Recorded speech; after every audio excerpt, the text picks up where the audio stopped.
Welcome back. They are the two most prominent basketball coaches in the region, Travis Ford at SLU and Dennis Gates at Mizzou.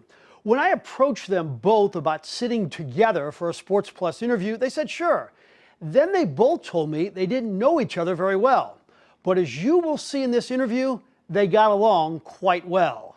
They are tonight's Cardinal Buick Sunday Conversation. So what you two have in common, besides being Division I coaches in the region, you also were recruited by Norm Stewart. You said yes, you said no. What's your best Norm Stewart story? I learned a lot from him. In my 1 year, I still use a lot of the things defensively that we did. But it was amazing. About a year ago, Corey Tate and I were on the phone with him. He started recalling games verbatim. Like, you remember it was 3 minutes to go when we were at Iowa State and we called timeout, we ran this play, and you made it, and I'm like, you remember it better than I do. Yeah, it was amazing. It was incredible. When I first got hired, Norm was calling me probably 5 times in one day. But I reached out to him first.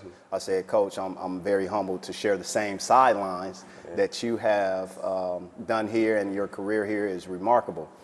So I said, after the 5th call, I said, Coach, did you want to come back? Do you want to be my assistant? You both also have legendary coaches, a major part of your life. Rick Pitino, Leonard Hamilton. Give me the one thing you take from Pitino. Work ethic and preparation, the best I've ever been around. You know, as a player, it's a lot different. You're not behind the scenes, and that's one of the biggest things when I have former players that become GAs. They're like, wow, I didn't realize you did all this. But even as a player, we could all tell how hard he worked at it, and we knew we were prepared every single game. And I still do a lot of our scouting reports, preparation on things I learned from him. The one for me is what the relationship with the student athlete is beyond basketball. So Coach has been doing this thing for 5 decades, right? So the amount of relationships that he has with his former players, their family, friends, and loved ones are remarkable. And that's one thing that stands out. Player development is the other, but also making sure these young people graduate. That's the key. So there are exceptions to this rule, but why do you think point guards become good head coaches? Wow. Point guards become good head coaches simply because when they sit in the seat of preparation, you have to have that direct conversation, that direct camaraderie and connection with your head coach.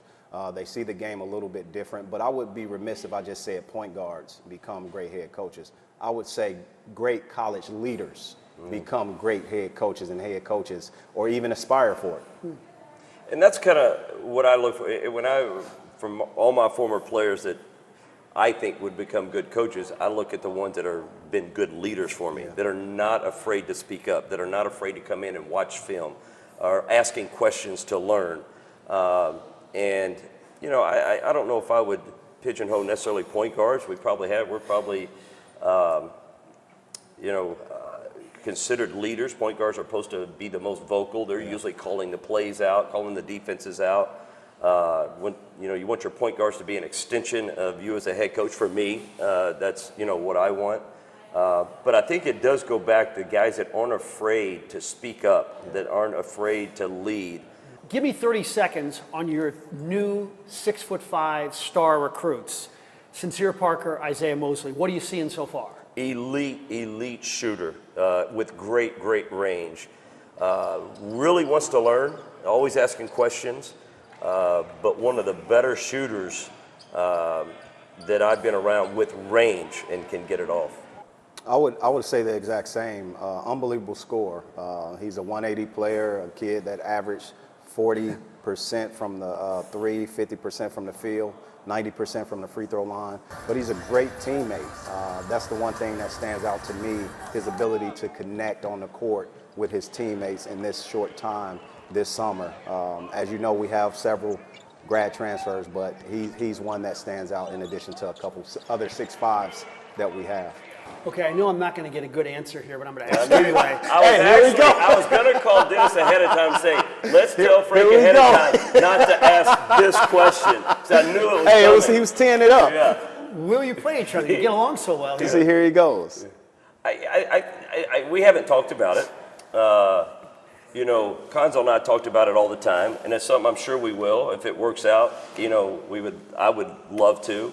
It's not as easy. We talked about it a million times. Not as easy as people think just to put the game together. There's a lot of contracts. There's a lot of obligations that I know even in the SEC, they have a lot of challenges and different things like that.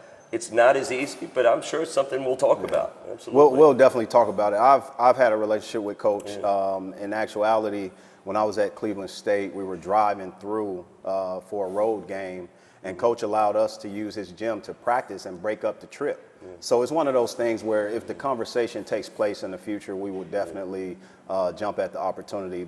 We just hadn't talked about it yet. I think these guys are giving me time to breathe a little bit, respectfully. So I appreciate that, Coach. Yeah, Frank will not give you the same pleasure. I'm going to ask you again next year at this time. I just want you to know.